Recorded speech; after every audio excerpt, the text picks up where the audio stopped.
परमात्मवंत बनिए, नित्य स्तुति प्रार्थना कीजिए। शरीर तो छूटना ही है, उसके लिए क्या चिंता करना है। गुरु महाराज ने कहा चिंता उसके लिए करो जो कुकर्मी होके मरा है, जो सत्कर्मी बन के बना है, शरीर को त्यागा है, वह भगवान का प्यारा हुआ है, उसको कुछ अच्छी से अच्छी गति में, अच्छी स्थिति में होंगे। शरीर में तो कुछ कष्ट भी होता होगा, गुरु महाराज की कृपा से वो अच्छी गति में होंगे। इसलिए आप कोई चिंता मत कीजिए। आप चिंता करने से भी वो लौट के आने वाले नहीं है। सबको जाना ही है, कोई आगे जाएंगे, कोई पीछे जाएंगे, इसके लिए चिंता क्या करना है।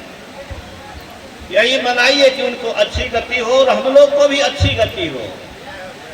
जैसे वो चले गए हैं, आज हम लोग उनका संपिंडन श्राद्ध क्रिया कर रहे हैं, वैसे हम लोग भी तो कभी जाएंगे, हम लोग भी अच्छी तरह से जाएं। इसके लिए ये सत्संग का आज यानी कि जाने की क्या करें जो अच्छा से जाएं। आए हैं सो जाएंगे जाएंगे। राजा रंग फकीर एक सिंहासन चढ़ चले, एक बंधे जात जंजीर। तो भगवान श्री राम ने यही उपदेश किया और संतों ने यही कहा कि भक्ति बिन बिन से नहीं, जो जुग जाए अनंत, ऊंच नीच घर जन्म ले, तो संत के संग बचिए। बैठिए, गुरु के ज्ञान को सुनिए, अच्छा होगा। आप लोग भी बहुत खुशी की बात है। देखिए, मैं आपके यहाँ कभी नहीं आया था, कभी नहीं आया था, लेकिन जब मैं सुना कि परमानंद बाबू अचानक दुनिया से चले गए, तो मैं कहा कि नहीं, ऐसे प्यारे भक्त, इतना गुरु महाराज का प्यारा, इतना मेरा हृदय का टुकड़ा था वह, मैं कितना उसका वर्णन नहीं कर सकता हूँ। मधेपुरा में चंद भक्त अगर मानता हूँ तो उसमें से एक भक्त था, श्रेष्ठ भक्तों में से। वो गुरु महाराज का प्यारा बन के गया है। भगवान बुद्ध ने क्या कहा सुन लीजिए। जाना तो सत्य है, लेकिन जो सदाचारी होते हैं उनको 5 चीजें मिलती है। सदाचारी को 5 जो पाप से डरता है, पुण्य कर्म करता है, उसको 5 चीजें मिलती है। क्या? संसार में सुयस फैलता है। अरे उनका सुयस था, उनका सुकर्म था कि मैं आपके यहाँ आ गया। आपने सोचा भी नहीं होगा, रवि ने सोचा भी नहीं होगा कि मैं यहाँ आऊंगा, लेकिन उसके पुण्य कर्म ने मुझे खींच करके यहाँ लाया। संसार में उसका यश फैला हुआ है। मधेपुरा के कोने कोने में उनका नाम है। जो कोई उनसे परिचित है वो उनको धर्मात्मा मानते हैं। एक धर्मात्मा थे वो। सदाचारी का सुयश फैलता है, उनकी संपत्ति की वृद्धि होती है। जहाँ कुछ बोलते हैं उसके बोलने का असर होता है। मरने का समय सुखमय होता है और मरने के बाद का जीवन सुखमय होता है। हमारे बेटे ने बताया कि 2 दिन पहले वो सड़क पर घूम रहे थे। ऐसा नहीं कि बहुत दुर्दशा खेप करके गए हैं, शरीर को त्याग करके, और गुरु महाराज के प्यारे बन के गए। याद रखिए पाप करने वाले लोगों, भगवान बुद्ध ने कहा है दुराचारी को 5 चीजें मिलती है। क्या? संसार में अपजस फैलता है। ये बड़ा खराब आदमी था, दुष्ट आदमी था, भले चला गया नहीं, और उसकी बुरी आदत के कारण उसकी संपत्ति का नाश होता है। उसके बोली का वचन का कोई वैल्यू नहीं देता है। मरण दुखकर होता है और मरणोपरांत का जीवन दुखमय होता है। अभी गांव भर में स्माइक चल रहा है, छोटे छोटे लड़के सब भी स्माइक ले रहे हैं। हम तो कल परसों से जाने हैं कि स्माइक भी क्या चीज होती है, हम तो जानवो नहीं करते थे। हमारा एक विद्यार्थी बताया कि देखिए अमुक जगह मेरा दामाद का एक घर है, उस घर को देखने गए तो वहाँ 2 युवक उसमें था और वो स्माइक ले रहा था। हम कहा स्माइक क्या होता है जी? तो कहा कि वो प्लास्टिक जैसा क्या न देखे सर, और उसको जलाया, उससे धुआं निकला और धुआं से लगा हम बेहोश हो जाएंगे।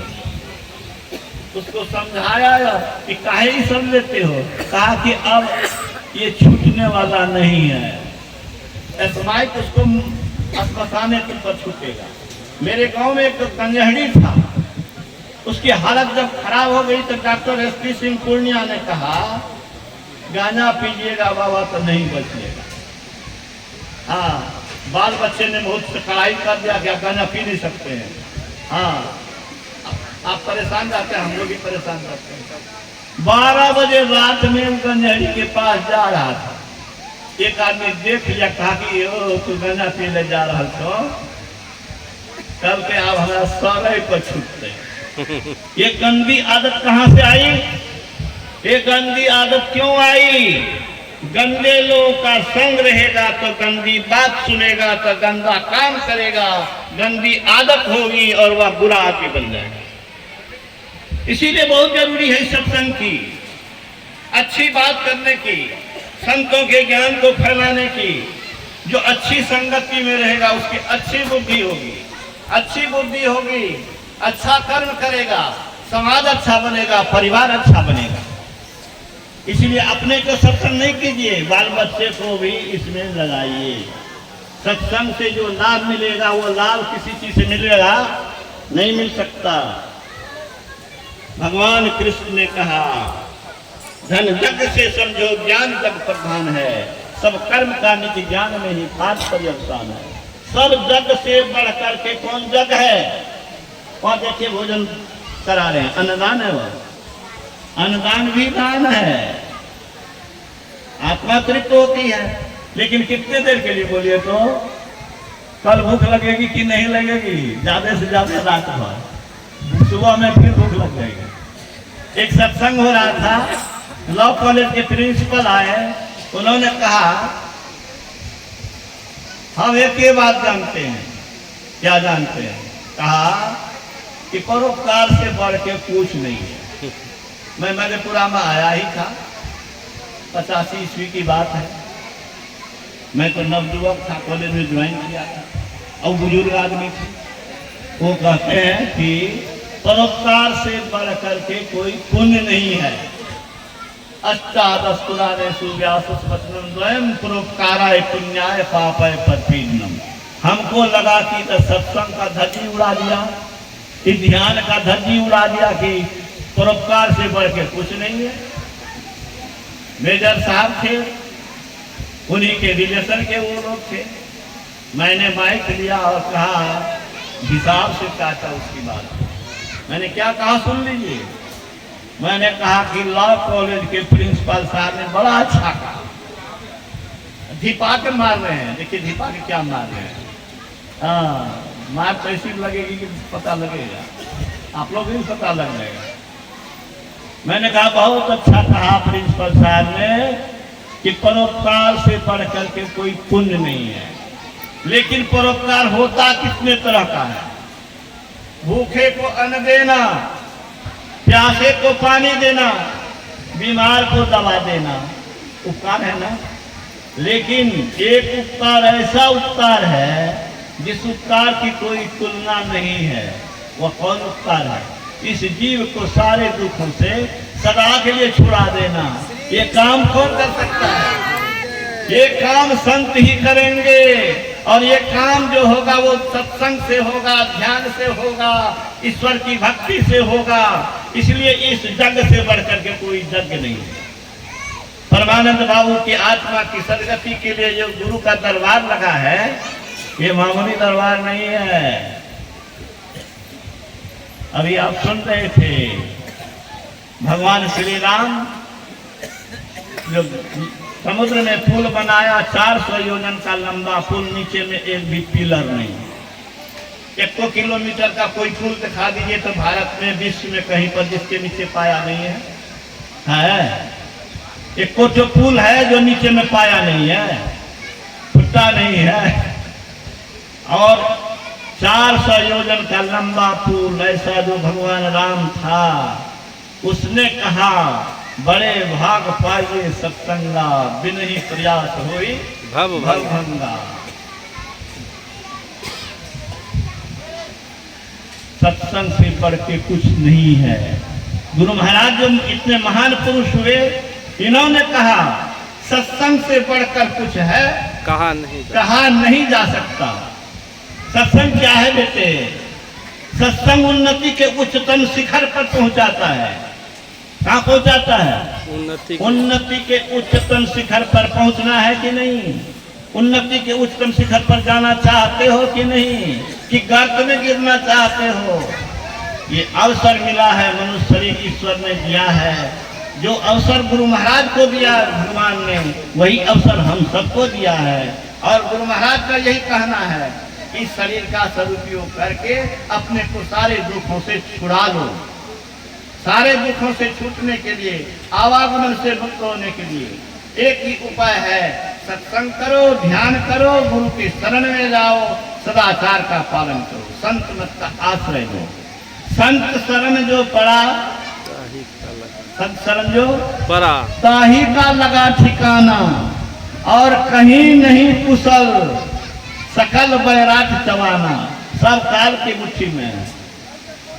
माघ भूखा बाघ कालते, मुख पड़े हो बावरे, ठोस करो चेतो सवेरे, बचो ध्यान के दावरे, काल मुख से डिबकी भागो, ध्यान केवल भाई रे, ऐसो अवसर खोई हो तो रोई हो पछताई, रोई हो पछताई।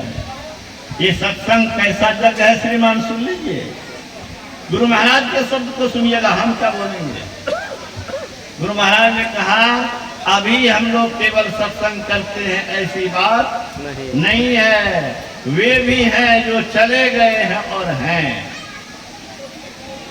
2 मार्च 70 को गुरु महाराज ने दिल्ली में कहा था, सत्संग में गुप्त या प्रकट होकर के संत आते हैं। गुप्त रूप में आए, आपको हमको आंख है देखिएगा, अरे चमड़े की आंख से चमड़ा के चीज को देखिएगा। जो गुप्त रूप में आए हैं संत, उनको पहचानने की क्षमता अगर थी तो गुरु महाराज को थी, इसलिए घोषणा किया, हम सब अहो भाग्यशाली हैं जहाँ पर संत आते हैं प्रकट होकर के, वहाँ हम लोग भी बैठे हुए हैं। गुरु के शरण में बैठना, संत के शरण में बैठना अहो भाग की बात। तो मनुष्य शरीर कितना दुर्लभ है, इतना दुर्लभ है कि भगवान राम ने कहा कि 4 खानी 84 लाख जोनी में युगों तक भटके हैं, तब मनुष्य शरीर मिला है। इस मनुष्य शरीर में मनुष्य शरीर वाला काम नहीं करिएगा तो क्या होगा? कुत्ता बिल्ली के जोनी में जाना पड़ेगा। ठीक है ना? यो समझिए कि न, हमारा निकट विद्यार्थी पढ़े रहे, बहुत पढ़े रहे, जानते हुए शिशु बाबा एलखिन विद्यार्थी कहल के, गाय का बच्चा बनोगे, खूब ताजा दूध मिलेगा पीने के लिए। हाथी बनोगे, उसका देह पर बहुत दांत होता है, वह कीमती रत्न है, बड़ा जेवर उसका कीमती होता है। विद्यार्थी टुकुर टुकुर देखते थे कि बाबा क्या बोल रहे हैं, कुछ नहीं बोलता था। बाबा क्या कहते हैं, यो आहा के विद्यार्थी टुकता के कुछ बाजे नहीं, लेकिन काम एहन करे कि बिना निमंत्रण के 84 में जा पाए। तो कुत्ता बिल्ली की जोनी में जाने से बचना है, सांप और बिच्छू से बचना है, तो भक्ति कीजिए। मनुष्य शरीर अस्थाई धन होगा। किसने कहा? किसने कहा? गुरु महाराज। नहीं सुन लो, या गुरु महाराज करते, जो सत्संग कर रहे हैं, करते रहेंगे, उनका शरीर जब छूटेगा तो जब कभी आएंगे तो मनुष्य शरीर ही मिलेगा। भजन करने वाले के लिए मनुष्य शरीर अस्थाई धन होता है। क्यों होता है? इसीलिए कि मनुष्य शरीर वाला प्रणाम करता है, इसलिए मनुष्य शरीर उसको देते हैं। जो विद्यार्थी बार बार फेल करेगा, गार्जियन क्या करेगा बोलिए? तो कहेगा तोरा सर पर मैं काम नहीं सफर, तो तू याद हरे न रखती है बारी कर। कि बाबा मनुष्य शरीर वाला काम नहीं करवा तो मनुष्य शरीर छिना देता, फिर मनुष्य शरीर नहीं मिलता। मनुष्य शरीर एक ऐसा शरीर है जिस शरीर का उपयोग करके मनुष्य ईश्वर बन सकता है। ये कल्पना की बात नहीं है। महर्षि जी ने इस युग में बता दिया कि देखो मैं बना, तुम भी बन सकते हो। कभी कबीर बना था, कभी नानक बना था, कभी सूर बना था। समय समय पर माता मीरा बनी, सहजोबाई बनी, बहुत सी माताएं तर गई, सिद्धि पाई, शक्ति पाई। मनुष्य में पशु, मनुष्य में औरत रहे कि मर्द रहे, जो कोई भक्ति करता है वह भगवान के संत के आदेश को मानता है, वह संत का प्यारा होता है। और जो संत का प्यारा होता है उसको जमराज भी कनखी मटकी नहीं मार सकता। समझ लिए कि नहीं? जमराजो ओकरा आदत के दृष्टि से देखते। एक रेशमलाल जी हमारे नेपाल में सत्संग प्रेमी हुए। रेशमलाल जी की आत्मा शरीर से निकल गई, वो जा रहे हैं, जमदूत लेते जा रहे हैं। गुरु महाराज प्रकट हो गए, कहा इसको छोड़ दो, इससे सत्संग का काम कराना है। वो चला गया जमदूत, और वो लौट करके जब आया तो सबको कहा कि गुरु महाराज ने हमको बचा दिया है। उसने जमीन लिखा, सत्संग मंदिर बनाया। आज भी रेशमलाल जी का बनाया हुआ शक्ति वहाँ पर है।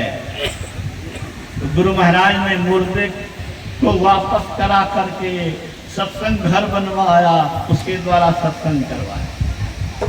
हम आप जितनी भक्ति करेंगे, सच पूछिए तो खाना पीना सोना पशु भी करता है। पशु में हमने क्या अंतर है? वो भी बाल बच्चा पैदा करता है, वो भी खाता है। गुरु महाराज ने कहा चोंचा पक्षी बहुत अच्छा घर बना लेती है। चोंचा पक्षी सुंदर घर बना, खड़ पत्तार बीच का केहन घर बना ले छै, वो भी एक बूंद पानी नहीं गिरे वाला है। चोंचा पक्षी बहुत अच्छा घर बना लेती है। कोयल जो है बहुत अच्छा गा लेती है। जो घोड़ा अच्छी चाल चलता है उसकी बड़ी कीमत होती है। नहीं हमरा देखे आप तो बूढ़ भै गए, आप कमे घोड़ा देखे छे, नहीं तो 150 घोड़ा। और कौन कौन घोड़ा रहे, सबसे कीमती है रे 150 घोड़ा। वो अच्छी चाल चलता था, जब दौड़ता था तो हिलता नहीं था, सवार करते हिलता नहीं था, आगे बढ़ते जाते थे। तो गुरु महाराज कहते हैं जो घोड़ा अच्छी चाल चलता है उसकी बड़ी कीमत होती है। जो कुत्ता सुन करके चोर डकैत हत्यारा का पता लगाता है उसको सब सुख सुविधा सरकार देती है। गुरु महाराज कहते हैं कि मनुष्य में भी कुछ कारीगरी आ गई, कुछ टका कमा लिया तो कौन बड़ी बात है। मनुष्य में कारीगरी आ गई तो कौन बड़ी बात है। धनवान हो गए कि बलवान हो गए कि विद्वान हो गए कि राष्ट्रपति बन गए कि कलेक्टर बन गए। कैंसर किसी को छोड़ेगा, बीमारी किसी को छोड़ेगा, छटपटाहट किसी को छोड़ा है क्या? कौन नहीं छटपटाया है? कौन नहीं छटपटाएगा? हजारों बार हर कोई छटपटाया है, हजारों बार छटपटाओगे। क्या यही जीवन है? इससे बचने का कोई उपाय नहीं है। इससे बचने का उपाय है, वह उपाय बाहर नहीं है, वह उपाय सत्संग के द्वारा है, ध्यान के द्वारा है, भक्ति के द्वारा है, संत के रास्ते पर चलने से है। इसीलिए मैं आप लोगों को बहुत बहुत बधाई देता हूँ जो गुरु महाराज के संत के आदेश और उपदेश में इस मनुष्य शरीर का उपयोग कर रहे हैं। वे हमारे लिए आदर का पात्र, क्या बड़ी बात है। जमदूत के द्वारा उनको आदर मिलेगा, इसमें कोई संदेह की बात नहीं है। जो संत की बात मानेगा वो जमदूत के दरबार में भी आदर पाएगा। हाँ, आए हैं सो जाएंगे, राजा रंग फकीर एक सिंहासन चढ़ चले, एक बंधे जात बंधे। उसको आदर से ले जाएगा, दूसरे को तो मत पूछिए, पूछेगा। कहने सुनने का अंत नहीं है। भगवान श्री राम ने कहा इस दुख के सागर को पार करने के लिए मनुष्य शरीर है स्टीमर की तरह, गुरु है मल्लाह की तरह, और इस सब कुछ मिला है। करने की कोशिश करो, नहीं कर सकोगे फिर मनुष्य शरीर मिलेगा और किसी न किसी जन्म में मुक्त हो जाओगे, बुद्ध बनोगे, महावीर बनोगे, मीरा बन जाओगे, कृष्ण में समा जाओगे, सारे दुखों से छूट जाओगे, आना जाना खत्म।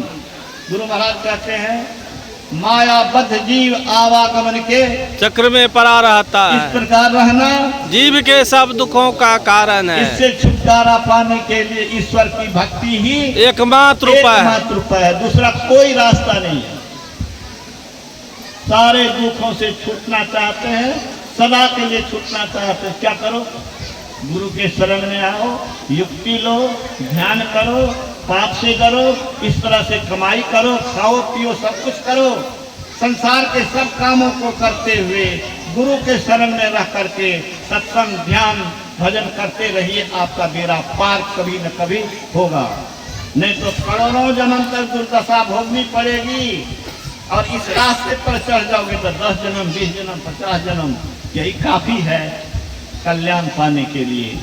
तो मैं अंत में परमानंद बाबू की आत्मा की सदगति के लिए जितने लोग यहाँ हैं, मैं सबसे आग्रह करता हूँ, आप जिनको मानते हैं, राम को माने, कृष्ण को माने, शिव को माने, गुरु को माने, माता को माने, पिता को माने, अदृश्य सत्ता में किसी को माने, कुछ देर उनका आप ध्यान करें और ईश्वर से प्रार्थना करें कि उनकी आत्मा, भक्त तो थे ही हो, फिर भी विशेष कृपा हम लोगों के आग्रह पर हो। हे प्रभु, श्री सद्गुरु महाराज की जय।